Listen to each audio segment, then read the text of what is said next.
Attention everyone, this is an emergency broadcast. The unpleasant noise you are about to hear is not a mistake. Turn up the volume as high as it can go. Make the sound we broadcast as loud as possible. So I've recently been thinking of making a series of videos called Personal Classics, where I discuss all the films that have had a lasting impact on me. And I already know for a fact that this list wouldn't be complete without the inclusion of Steven Spielberg's classic, Jaws. Jaws has ruined the ocean for me. Actually, it's more like my dad ruined the ocean for me by having us sit down and watch Jaws every childhood summer vacation. It was his favorite movie, understandably, but it has instilled in me the fear that going in the ocean is stepping back in the food chain. I'm surprised he never floated me out in a little yellow raft, just to really hammer home the fear. You know, I wish I could even call my fear irrational, but sharks fucking exist. Science creeps me out too, but at the end of the day, there's no invisible aliens coming to get me. I hope. But man, when it comes to Jaws, a 25-foot shark could be out there right fucking now. That shit's real! The fact that there is even a .00 whatever chance of me coming face to face with that kind of nightmare is enough to keep my tootsies dry for life. You all have fun splishing and splashing on the high seas. I'll keep my big Austrian thighs off the menu, danke schön. That shit always gets me. When a surfer loses a limb to a shark and they go back out there like, well, I'm not going to stay out of the water, otherwise the shark wins. Let's be clear, people. The shark doesn't give a fuck. All you've done is given them a taste for human flesh, and now you're offering up seconds. It's not like he gnaws your arm off and then he sees you back out there and he gets all bummed out, like a bully at the end of an 80s movie who couldn't crush the hero's confidence. What we're talking about here is the perfect engine, an eating machine. Black eyes like a doll's eyes. It's probably that kernel of possibility that makes this film so ingrained in pop culture. You still see movies and shows making Jaws references half a century later. Who doesn't get Jaws references? I wouldn't trust the motherfucker who doesn't know where "we're gonna need a bigger boat" comes from. Alright, I'm gonna sum up my love for this film in a single word.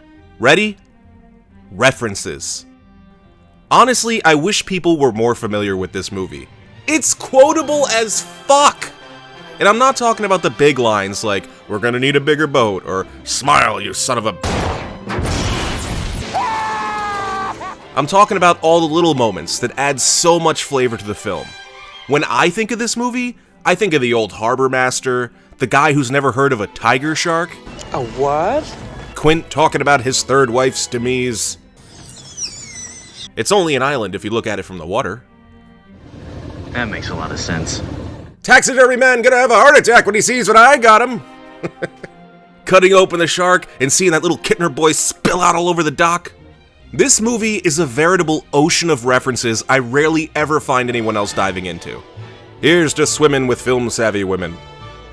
You know, I've let a lot of Bill Burr's mannerisms spill into my personality. Oh, Jesus. And one thing I'd love to download from Jaws is Chief. It hasn't yet cemented in my lexicon, but by fuck, I'll hammer it in there. And I'm not saying Chief, by the way. I'm talking Chief. Japanese sub slam 2 torpedoes in our side, Chief. Hooper drives the boat, Chief. I gotta say, this is a real challenge for me. Making a video about a movie I love. I don't want to be sitting here just talking about how great it is, but it really is that great. I mean, I could do some research and try to learn some more background on the film in an attempt to wow you with shit I just learned yesterday. But I'm sure there's a dozen other channels who've done that to death, and probably a bit more fucking eloquently. Besides, there's nothing I'm gonna say about Jaws 47 years later that hasn't already been covered. All I can say is how I feel, and what's going on in my soul. And my feeling is that if there ever was a perfect film, Jaws is probably the closest thing to it. I don't feel a lack of anything in this film. There's no flaw that ruins the structure of it, there's no clunky dialogue or ham-fisted social commentary. In fact, It seems that every factor that should have utterly tanked the film, like Robert Shaw's alcoholism or the busted shark, just wind up being happy accidents that make the film better. Its blemishes add to its character. It's like a gorgeous woman with a scar on her cheek that somehow adds to her beauty, and reminding her that if she serves supper cold again, she's gonna get another. Jaws is as classic gets, and the type of movie where every time you watch it, you notice something new. An unparalleled masterpiece. It's almost depressing, because I feel like because of Jaws, shark movies as a genre is fucking kaput. We already peaked in the 70s. What could they possibly do to top Jaws? Even the name is perfect! What's gonna beat that? The Meg? Shut up, Meg. Look, I like Jason Statham, but I'm not getting out of bed to see some giant CGI monster shark gobble a bunch of one-dimensional caricatures. Much of Jaws' beauty is in the nuanced simplicity of its structure and characters. A big shark terrorizes a beach community, and it's up to a few local men to take it out. Simple concept, excellent execution. It's a down-the-line, solid film that couldn't be recreated without being redundant or jumping the shark. Tee-hee. Let's be real. Steven Spielberg's masterpieces have ruined all other shark and dinosaur films. I mean, I'm kind of glad he hit the wall with Indiana Jones and the Crystal Cock, but there was a minute there where it felt like every time he made a movie, every other director doing a remotely similar topic would just throw their hands up and go, "Oh, fuck it. Yeah, let's just make another shitty Star Wars show. The Adventures of Kit Fisto. Get on it!" I am glad, though, that Steven Spielberg got the Holocaust off the table, too. Let me be clear. I have never seen all of Schindler's List. I was too busy making out in the theater. Seriously, though, I never watched it because I never wanted to bum myself out to that degree.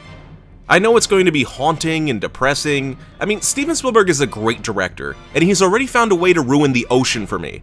I don't need him ruining my faith in humanity, too. My teammates on Battlefield are already doing that shit. Useless blueberry assholes. Come on, push! On the other hand, I'm glad Steven Spielberg made the definitive Holocaust film. Could you imagine if he didn't? So every few years we'd get some self-righteous amateur director going for big air and trying to make a tone-deaf Holocaust film that absolutely bombs?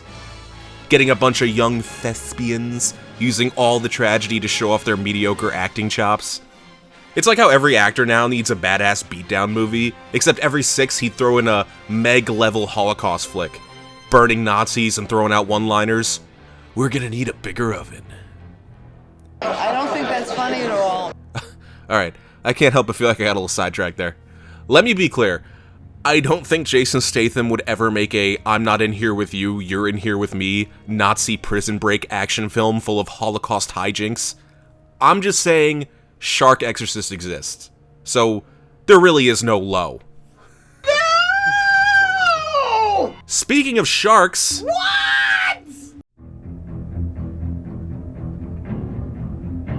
How can you see one and not think of that? This theme is so undeniably burned into pop culture. In all honesty, how many generations do you think the Jaws theme will still be as recognizable? I would wager at least through the year 2100. And by then, I'm sure the anchor pattern suit will be back in fashion. Look, I've said it before, and I'll say it again for those of you who somehow managed to avoid this film up till now. This is not a film about a shark, so much as it is a film about a group of well-written characters dealing with a shark.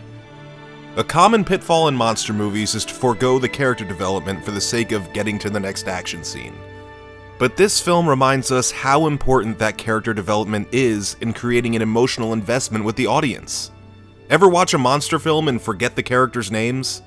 No one forgets Quint, or Brody, or Mr. Hooper. No one forgets the soundtrack, or the Indianapolis speech, or the big finale. Look, I could talk about Jaws till the cows come home, but I'm gonna cut myself off here with the complete knowledge that the second I post this video, I'll think of 10 other things I should have mentioned. And that's what makes Jaws so special. It's a gift that keeps on giving.